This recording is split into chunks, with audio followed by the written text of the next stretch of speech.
about 1/3 of you. Oh, I'm related to you through your mother's aunt. You know, when I was in what my mother called the OJ phase of my life, even people named Dershowitz were denying being related to me.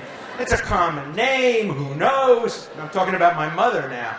So I'm glad to be here tonight, and I'm particularly glad to be here on behalf of this absolutely wonderful organization. Not only is this an important time, Hanukkah is coming, the Festival of Freedom, the Festival of Lights, but we're also celebrating this week the 60th anniversary of a very important event in Jewish history and world history. I remember vividly sitting with my father in front of our black and white television set in late November, early December of 1948, and watching the votes go in the United Nations as the United Nations General Assembly voted to partition the mandate into a Jewish state and a Palestinian state. It wasn't the first partition, of course.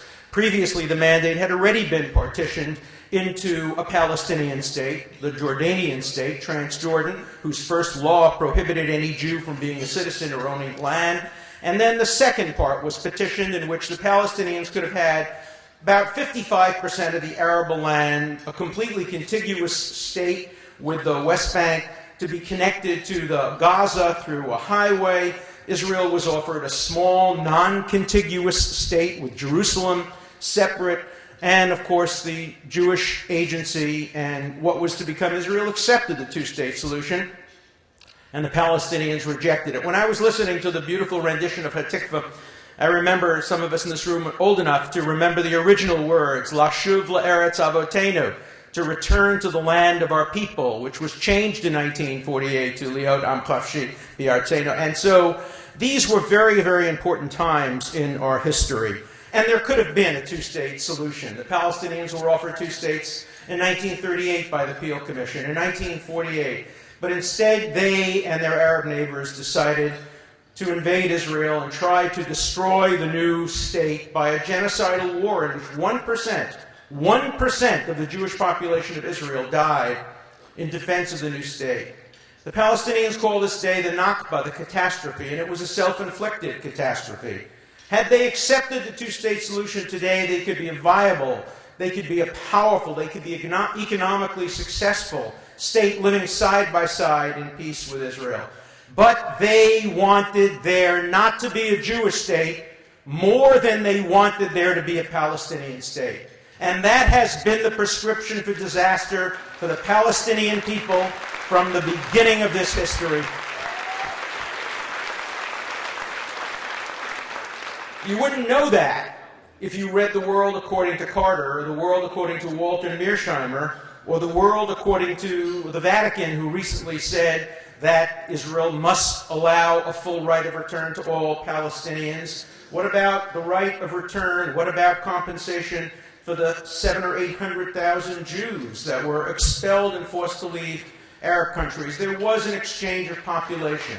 There is a historic statute of limitations. The time has come to recognize that transfer of population and for the Arab and Palestinian people to deal with it. Yes, there should be a right of return by the Palestinian people to a state of Palestine if the Palestinians finally decide that they want a Palestinian state more than they want to see the end of the Jewish state. That is the prescription for the two-state solution.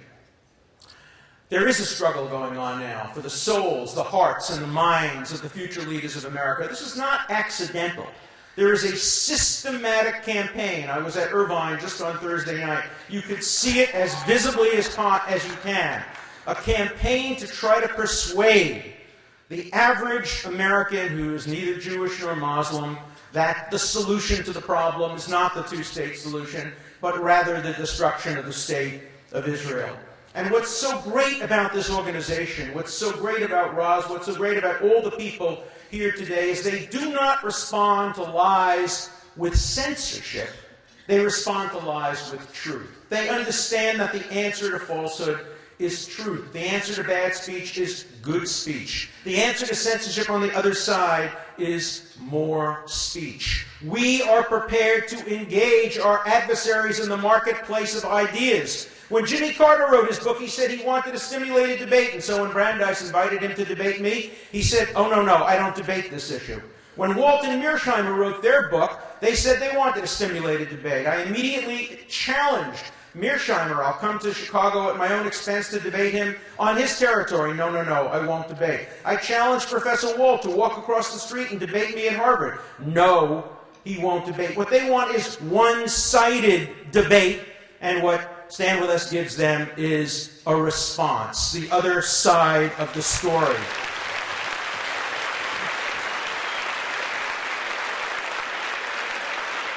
Why then is there so much disproportionate criticism of Israel on university campuses? Why is there so much disproportionate criticism of Israel at the United Nations? Why is there so much disproportionate criticism of Israel by the Vatican, by the Presbyterian Church, and by some other good and decent church organizations that ought to know better? Let me tell you what one of the consequences of this is. One of the consequences is because there is so much disproportionate attention paid to Israel's imperfections, and no democracy is ever perfect, that the world pays little or no attention to real genocides, real slavery, real disasters, real deprivations of human rights. When Jimmy Carter went to Darfur, that man who claims to be a man of peace and a man of goodwill came back and said, there is no genocide going on in Darfur.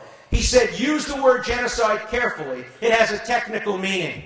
And then he uses the word apartheid to describe what's going on in the West Bank and in the Gaza. The Palestinians could have ended the roadblocks. They could have ended the occupation. They could have had a two-state solution if they had just said yes or even maybe or even no, but offered a counter-proposal in 2000 and 2001 to the Barack Clinton initiative. But instead, Arafat walked away, and his actions were called by the Prince of Saudi Arabia a crime against the Palestinian people. And it's that crime against the Palestinian people that continued. If only Yasser Arafat had not died such an untimely death, if he had died instead 4 years earlier, we might have had a solution to this problem, and we could be celebrating the 7th or 8th anniversary of a two-state solution. And the terrible tragedy is, as the result of the distortion of the human rights agenda to focus solely on Israel, 6 million additional people have died since we began to say, never again. I'm writing a book called Again, how 6 million people died because the world only focused on Israel's imperfections and ignored what is going on in Africa, ignored what is going on in China, ignored what went on in Cambodia, ignored the real genocides in the world today because of this misallocation of resources and this misfocus on Israel. And let there be no mistake about the fact that the Carters, the Waltz and Mearsheimers, the Chomskys, the Finkelsteins, the Michael Lerners are not only anti-Israel. At core, they are deeply anti-American. At core, their real animus is toward Western values, toward America, toward the way we do things in our country. And I'm not here today to preach Republican, Democrat, liberal, conservative. The one clear thing that has to remain our uniting theme is that support for Israel must never become a right-left issue. It must never become a liberal-conservative issue. It must never become a Republican-Democrat issue. We must seek support for Israel on the right, on the left, and in the center.